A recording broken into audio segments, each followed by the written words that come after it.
ప్రేక్షకులకు నమస్కారం అండి. మనం ఈ చచ్చుబడిన నరాలు అంటే నరాల బలహీనత అనుకోండి, మ్యాన్ పవర్ అనుకోండి, అక్కడ మగతనం అనుకోండి, మీ ఇష్టం, మీరు ఎలా దాన్ని అర్థం చేసుకుందాం. ఆ నరాలకి మళ్ళీ శక్తి రావాలి అంటే ఇక్కడ అందరూ ఏ విధంగా అర్థం చేసుకుంటున్నారంటే, ఎప్పుడైతే నరాల వీక్నెస్ అన్నామో, నరాలకు బలం అన్నామో వెంటనే మగతనం గురించి ఆలోచిస్తున్నారు. అలా కాదండి. నరాల వీక్నెస్ వల్ల అనేక రకాల ప్రాబ్లమ్స్ వస్తాయి. నరాల నొప్పులు వస్తాయి, కండరాల నొప్పులు వస్తాయి. ఈ నరాలు వీక్ అవ్వడం వల్ల, బ్లడ్ ఫ్లో సరిగ్గా లేకపోవడం వల్ల మీ జాయింట్స్లో ఉన్న జిగురు ఏదైతే ఉందో అది అరిగిపోవచ్చు. అదేవిధంగా మీ మూలుగులో ఉన్న ఏదైతే మూలుగు లోపల మనం మజ్జ అంటాం, ఆ మజ్జకి బలం తగ్గొచ్చు. మీ ఎముకలకి బలం తగ్గొచ్చు. దానివల్ల ఎముకల నొప్పులు, కీళ్ళ నొప్పులు, కాళ్ళ నొప్పులు, అనేక రకాల ప్రాబ్లమ్స్ రావచ్చు అన్నమాట. ఈ నరాల నీరసం అనేది ఎందుకు వస్తుంది అంటే వయసును బట్టి వస్తుంది. అంటే ఏజ్ ముదిరే కొలది ఏమవుతుందంటే మన బాడీలో మినరల్స్ అనేవి తగ్గిపోతాయి. మన థై బోను, షిన్ బోను అంటే కాళ్ళల్లో ఉన్న మెయిన్ లావైన ఎముకలు ఏవైతే ఉన్నాయో అయ్యే మన శరీరంలో ధాతువులను తయారు చేస్తాయి అన్నమాట. అంచేత ఏంటంటే మనం సాధ్యమైనంత వరకు ఎప్పుడూ కూడా మనం యవ్వనంగా ఉండాలి, మన శరీరం కండిషన్లో ఉండాలి. ఎప్పుడు అంటే యవ్వనం అంటే 90 ఏళ్ళు వచ్చినోడికి యవ్వనం రమ్మంటే రాదండి. ఏదో రోజున మనం చనిపోవడం తప్పదు, మనం శాశ్వతంగా బతకము.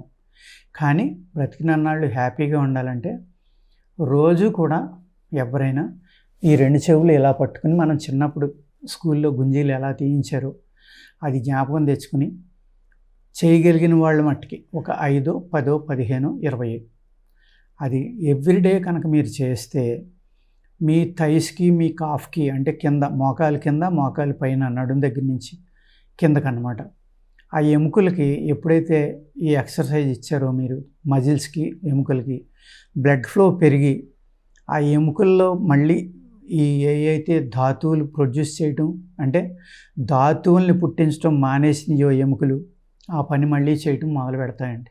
అన్నిటికంటే ఇంపార్టెంట్ ఇదన్నమాట. ఇక్కడ ఏంటంటే మనం మందులు వాడకుండానే మన శరీరాన్ని వెనక్కి తీసుకురావడం. మందులు అంటే చాలా రకాలు ఉన్నాయి. ఈ మజిల్ వీక్నెస్ కూడా, ఈ నరాల వీక్నెస్ వల్ల కూడా, మజిల్ వీక్నెస్ కాదు నరాల గురించి మాట్లాడుకుంటున్నాం. ఈ నరాల వీక్నెస్ వల్ల కూడా అనేక రకాలైన జబ్బులు వస్తాయండి. ఇందులోదే ఒక ప్రాబ్లము పెరాలసిస్ రావచ్చు, మరి అతిగా నీరసం వల్ల పార్కిన్సన్స్ రావచ్చు, మతిమరుపు రావచ్చు, అనేక రకాల సైడ్ ఎఫెక్ట్లు అనేవి వస్తాయన్నమాట. ముసలితనం తొందరగా వచ్చేయడం, ఎన్నో రకాల సైడ్ ఎఫెక్ట్లు ఈ నరాల వీక్నెస్ వల్ల ఉంటాయి. ఈ నరాల వీక్నెస్ వల్ల వచ్చిన జబ్బుల నుంచి మనం బయటపడాలంటే ఆహారం ఇంపార్టెంట్ అండి.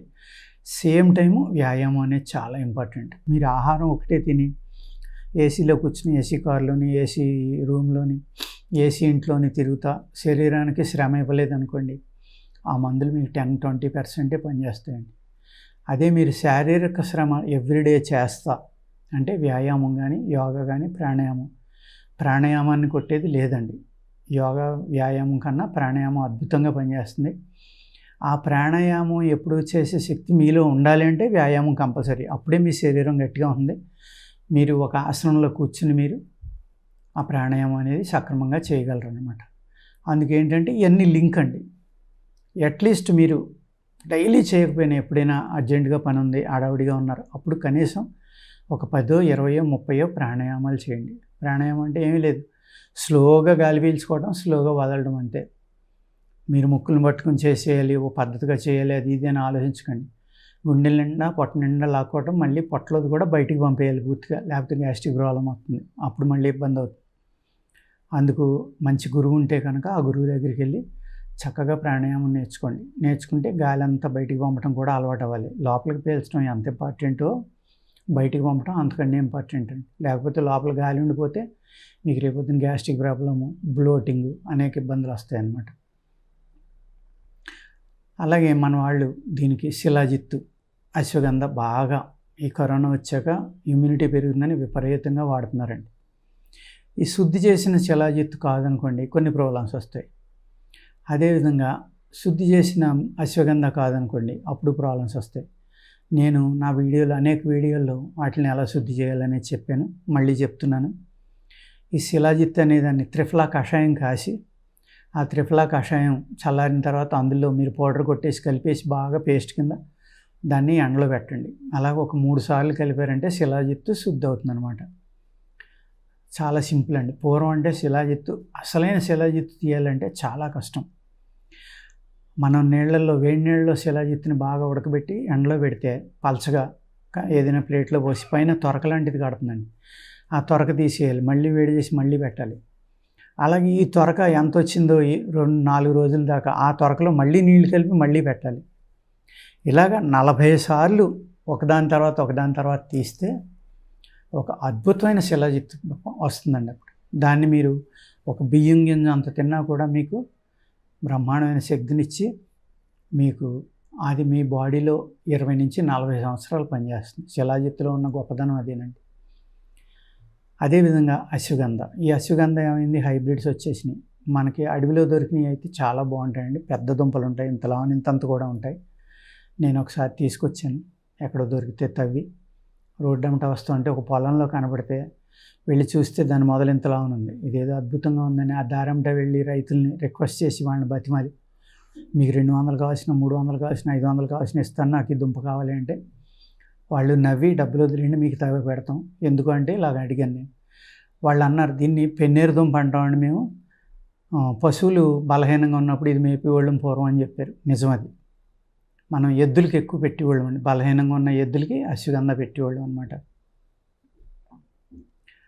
ఈ అశ్వగంధ అనేది మీరు ఒక పొడవుగా ఉన్న ఒక టంబ్లర్ లాంటిది, ఒక స్టీల్ది ఏదైనా తీసుకుని దాంట్లో పాలు నీళ్లు సమానంగా కలిపి పోసుకుని ఒక 1/2 లీటరు గిన్నె సైజుని బట్టి దానికి ఒక గుడ్డ కట్టి ఆ గుడ్డలో అశ్వగంధ పౌడర్ కానీ ముక్కలు కానీ వేసి ఆవిరిలో ఉడికిపోయేలాగా చేయాలండి. ఉడికిపోయిన తర్వాత తీసి ఎండబెట్టుకుని కనుక మీరు చూర్ణం చేసుకుని వాడుకుంటే అద్భుతంగా పనిచేస్తుందండి. అలాగే అటువంటి మూలికలు, అనేక మూలికలతో చేసిన ఈ లేహ్యాలు ఉంటాయి. ఆ లేహ్యం ధాతువృద్ధి లేహ్యం అని, హెర్బా పవర్ అని, హెర్బా శక్తి అని అనేక రకాలు ఉన్నాయండి. అనేక కంపెనీలు అమ్ముతున్నారు, మేము కూడా అమ్ముతున్నాం కొన్ని. అటువంటి ఏమన్నా వాడుకుంటే కనుక ఈ నరాల బలహీనత ఇవన్నీ తగ్గిపోయి, మా దగ్గర అయితే నిద్రలేని వాళ్ళు కూడా చక్కగా నిద్రపోతారు, మంచి యవ్వనం వస్తుంది, బాడీ రిజోనేట్ అవుతుంది. స్త్రీ పురుషులు ఇద్దరు కూడా సేమ్ టైం వాడుకోవచ్చండి. వాడుకోవడం వల్ల ఏమవుతుందంటే మీ ముసలితనంలో వచ్చిన ప్రాబ్లమ్స్, నీరసం కానీ, కాళ్ళు లాగడం, చేతులు లాగడం, లేకపోతే కంటి చూపు తగ్గడం, జ్ఞాపక శక్తి తగ్గిపోవడం, బలం తగ్గిపోవడం, ఇవన్నిటి మీద కూడా పనిచేస్తుందండి. ఓకేనండి. ఇది జాగ్రత్తగా తీసుకుని వాడుకుంటే మనం నరాల బలహీనత నుంచి కూడా బయటపడవచ్చండి. నమస్కారం.